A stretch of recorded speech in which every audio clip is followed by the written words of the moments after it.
Parents, the following program is intended for people over the age of 13. If your kids are younger than that, please use the YouTube Kids app.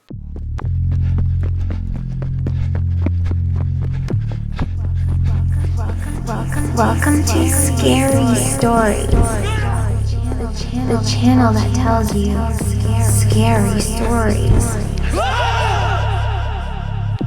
Peter Bernard's Scary Stories for Adults.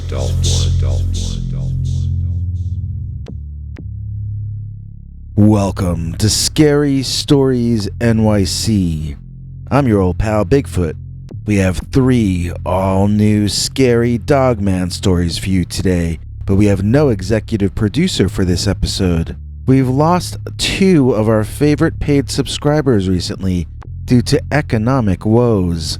It's always like a punch to the gut to lose one of our executive producers, especially during times like these.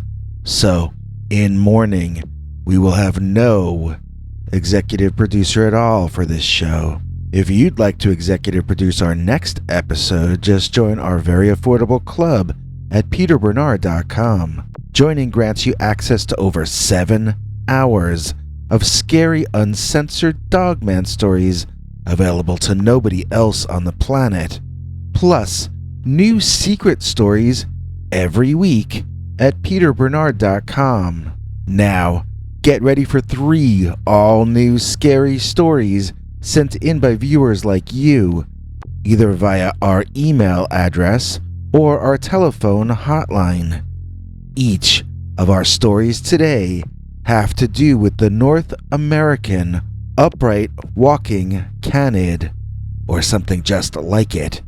So fasten your safety belts, get your popcorn on your lap, and let's get the show started with our first story, which is entitled Dogman Diner. Dear Scary Stories NYC, I like it when you have stories dating back a long ways. I've got one of those for you this time. It took place in 1989, and I think I was in Ohio. I don't really know if I was definitely in Ohio. It might have been Indiana or Pennsylvania. This was early on, when I first started driving cross-country for my father's business, and to be honest, I'm lucky I even survived that period.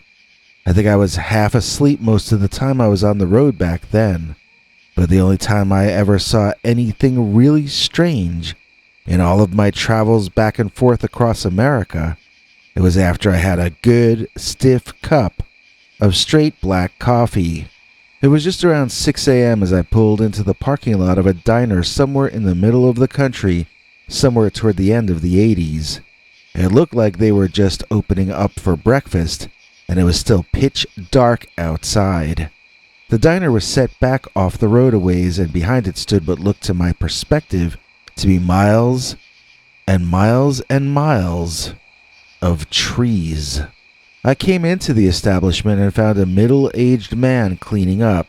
He told me to take a seat anywhere, so I chose a booth looking out onto the parking lot in a way that I could both watch my rig and also hopefully watch the sun come up over those trees in about 40 or 50 minutes. It was hard for me not to just lie down in that booth and go to sleep. I got scrambled eggs or something, but mainly I told him to just keep pouring that coffee. I was gonna buy another thermos full of it before I left as well. He left the pot itself on my table so I could have as much as I wanted, and I proceeded to try my hardest to wake up. It wasn't long before I noticed something really weird going on over by my truck. I got a bad feeling in my stomach, like there was some kind of trouble going on. 3 different times, I thought I had seen someone over there in the shadows, but when I would look directly, I wouldn't see anybody. I tried to think of what weapons I had on me, and I had none. I remembered there was my dad's big heavy wrench in the cab. I would need to head straight for the passenger seat door, climb up and grab the wrench, then head back fast and loud toward the back of the truck. I was counting on whoever it was running away when they heard or saw me coming, if they were armed, for or organized, then this plan would not work. I was hoping that since nobody could have known I would stop at this diner, it must just be a random homeless person or something like that. Maybe a curious person. I crossed my fingers, told the diner guy that I'd be right back, and I charged off toward the 18-wheeler. I did it all as I had planned, crossed the parking lot, grabbed the wrench from the cab, and headed around toward the back of the rig. I couldn't hear anyone, and I hadn't seen any signs of movement since I had exited the diner, so I was hoping that I had either imagined someone being there, or that whoever it was had gone away. As I turned the corner to look around behind the truck, I was trying to look as big and mean as I could to scare whoever it was into leaving. As I turned around, though, what I saw directly in front of me completely confused me. It was like a rug, like an animal rug. I was staring into a musty-smelling, dark, furry thing. I heard a strange noise that I soon recognized as a kind of gurgling form of growling. I looked up and was stunned to see a head like a dog, but also not like a dog, staring down at me. I had been looking at the belly of a dog-like creature far taller than myself, who was standing up on its hind legs, with one arm leaning on the back door of the 18-wheeler. I was not expecting that. I think I dropped the wrench and ran. I don't really remember. I know I looked back, and that giant, bipedal, black dog thing was coming around the back of the truck like he was going to chase me. It sort of lurked around the corner, you know? Everything it did, it looked like it was doing it in an evil way, and its neck was way, way too long for its body. Imagine a human in a fur costume with a dog head and a neck sitting on his shoulders so that the head goes up really high in the sky, but the arms are only a little bit higher than human arms.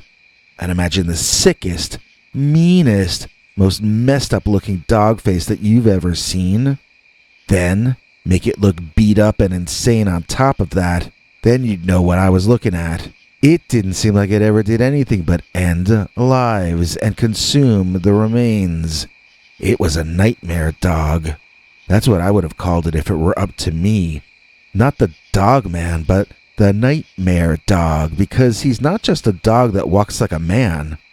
He's an evil dog that walks like a man who is clearly trying on purpose to be scary. I think I screamed like a Lou Costello comedy relief character in an old movie. And then I ran toward the diner. I know I ran back towards the diner, not into the truck. I think if it happened today, I might have drove off, then drove back after the sun came up to pay the diner guy. Back then, though, I was really still very young, like 20 or 21, so I ran back inside to be with the middle-aged guy. I felt scared, you know?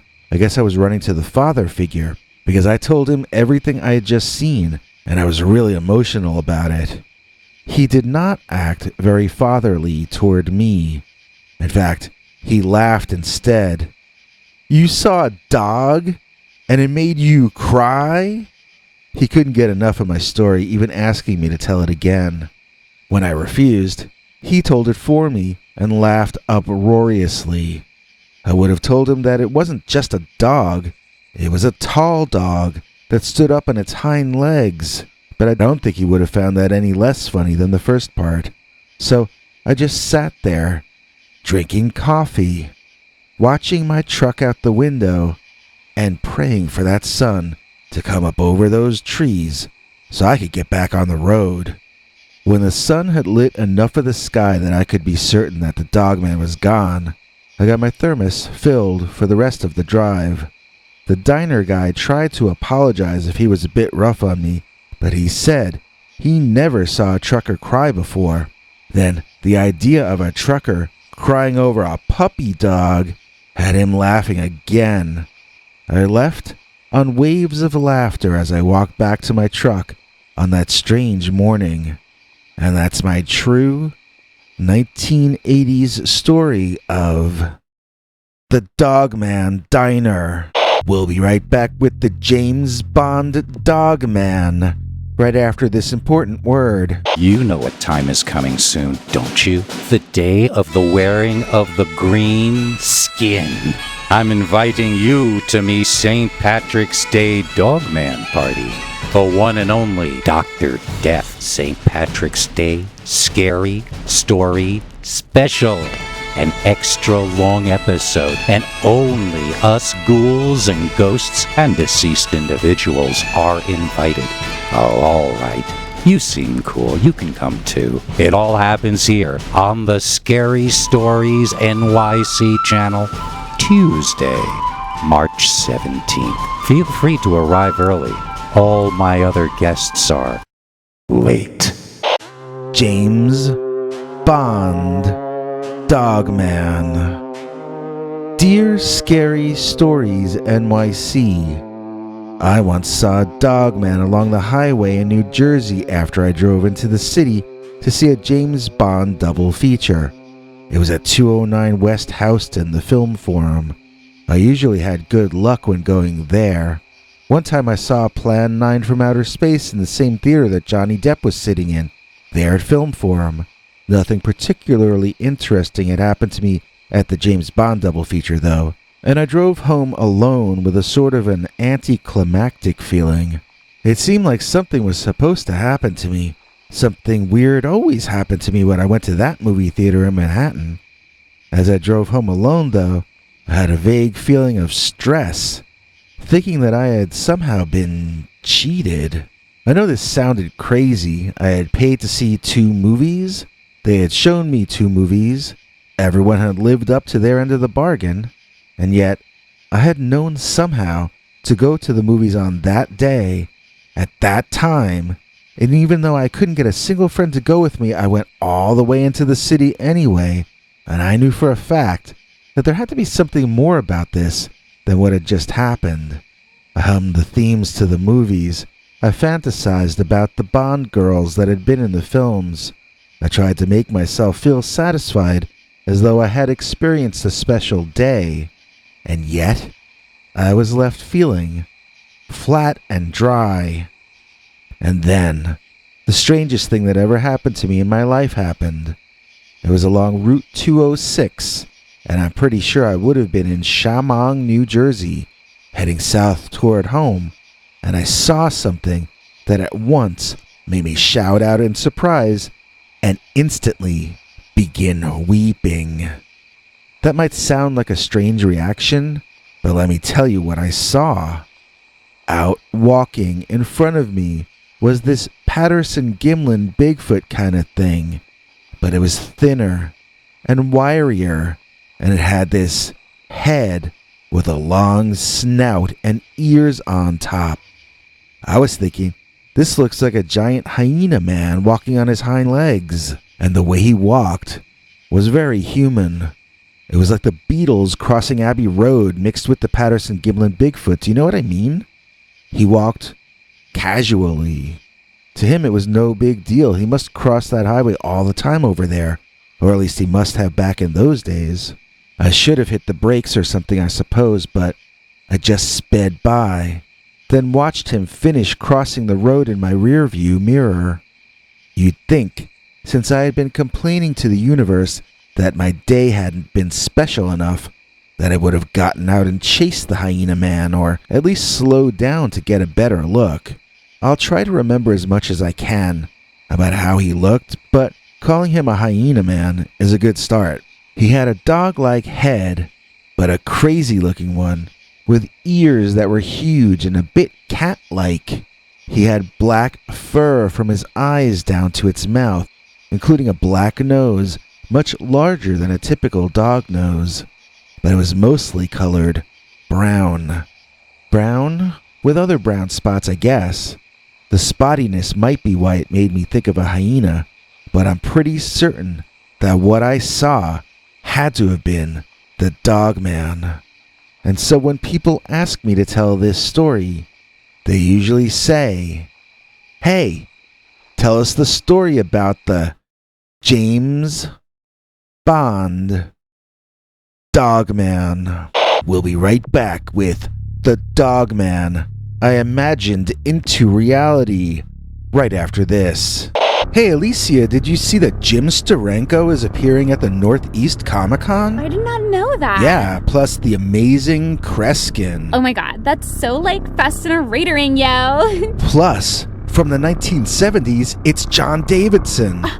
Gasp. The guy from Buffy. Badass. The cop from Mr. Rogers. Badasser. The blue chick from the TV show. Badasserest. And of course, it's all hosted by Gary Summers, the king of pop culture. We hear it for Gary Summoners and stuff. All this and more, March 13th through 15th OMG. at the Boxborough Regency in Massachusetts. Yay. Right next door to my home, Wolf Swamp.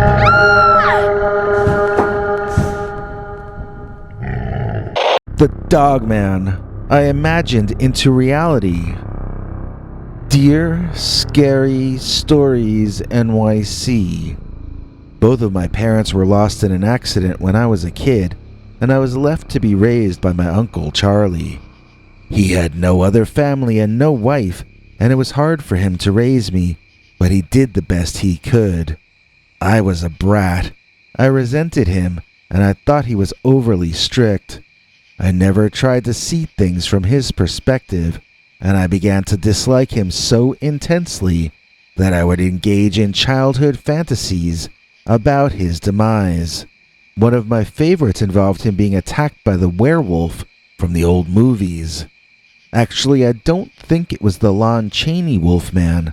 I think it was one of the knockoff, cheaper and weirder ones that I had seen on some TV show. I remember my werewolf had a longer snout than Lon Chaney. Don't ask me what movie or TV show I had seen it on, but that was the image in my brain. This dog-headed monster would leap out on my Uncle Charlie, and he would be duly punished for being such a strict guardian to me. I was kind of a little jerk back then, I have to admit, but I had lost both my parents, and we all cope with tragedy and hardship differently. So, after a couple or 3 years, I had become better friends with my uncle. I still resented his strictness, but I had learned to respect his fairness and his ability to forgive me for a lot of deeds that I might not have forgiven others for. One evening, we were walking home from some event at our church, and we took a shortcut through a patch of woods. I would tell you where it was, but those trees were dug up long ago to put in a shopping mall. In those days, it wasn't a parking lot yet, though. There was a dirt path through there, and as we walked on it toward home in the growing darkness of the evening, I saw something out of the corner of my eye that my uncle seemed to have missed. It was to my right, and he was to my left, looking in the opposite direction. I turned to stare into the dense trees, and I was certain that I saw continual movement within the tree cover. I wasn't sure what I was looking at, though, so I took a few steps off the path to get a closer look. I leaned my head into the trees and squinted, trying to adjust my eyes from the darkness of the evening to the more extreme darkness inside the forest. It all happened so quickly. There was nothing I could have done to have averted it. I was just looking, like I said, and as I was, this large thing sort of almost leaped into view. I saw a large, man-sized, hairy creature that was not there, and then was there, all very suddenly. It landed hard on its hind legs from some kind of a leap, and was looking down at the ground. I couldn't see what was down there from my angle. I gasped in stunned shock, and the thing turned toward me. It was some kind of a hairy man with a dog head. It was like the wolf man from that movie I had seen, but it was entirely undressed, like an animal, and its head was more like a dog than like a wolf. I saw it walk toward me, on its tiptoes, like the monster in the movie or TV show that I was remembering. I made some sort of frightened noise, but tried to stifle it, because Uncle Charlie didn't go in for loud shows of fear or emotions. I skedaddled over to the far side of him and looked back toward the woods as we continued strolling home. I looked behind and all around us for the entire way home, and I never definitively saw the creature again. I think it followed us at least part of the way, but that's just because I saw leaves moving at a few points during our walk. It didn't happen during the latter part of the walk, so I don't think it followed us all the way home. Uncle Charlie never saw it, or if he did, he never told me about it. I was so racked with guilt. I felt like I had brought that dogman or wolfman to our area of the world. I felt like all my negative emotions and fantasizing about a wolfman doing my uncle in had made it almost actually happen. I couldn't sleep well after that. My appetite evaporated for days. I spoke to a teacher at school about it, and I spoke to our pastor, but I don't think either of them took me very seriously. I finally decided that if I had attracted the wolfman by thinking bad thoughts about Uncle Charlie, I could maybe make him go away by thinking good thoughts about him instead. I tried to be a lot better to the old guy after that, showing him more attention than he was actually comfortable with. I woke up every morning wondering if the dogman had gotten Uncle Charlie the night before, and when I would see him okay each day for the first time, my heart would explode with happiness, and I would need to hug him. You have to understand, I actually saw a dog-headed humanoid in the woods near where we lived. It wasn't just like a childhood fantasy. I imagined a monster taking care of my uncle. Then, something almost exactly like what I had imagined really showed up. That's a pretty heavy trip for a kid to have to sort through if you think about it. I came up with my own theories of manifestation years before I learned what the word manifestation even meant. I also came up with a saying that I didn't know had already been a cliche long before I was born. The saying I thought I had invented? Be careful what you wish for, because you just might get it. And that was something taught to me in a very visceral way by the Dogman I imagined into reality. Hey, it's me, Henry Lee Dogman, here to thank those of you who support all of us here at Scary Stories NYC. It really helps us if you click like, and if you forward our videos or leave cool comments. If you can, it helps us even more when you let us share our 25 episode and growing collection of uncensored, scary Dogman stories with you by becoming a paid subscriber at peterbernard.com.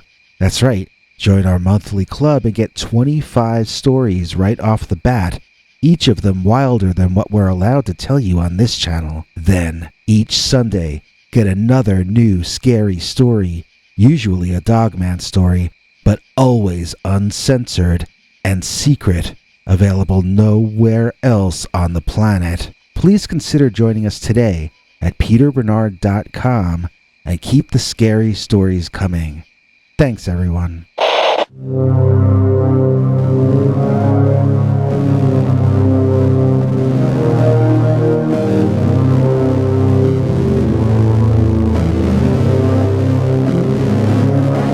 Come back for more scary stories.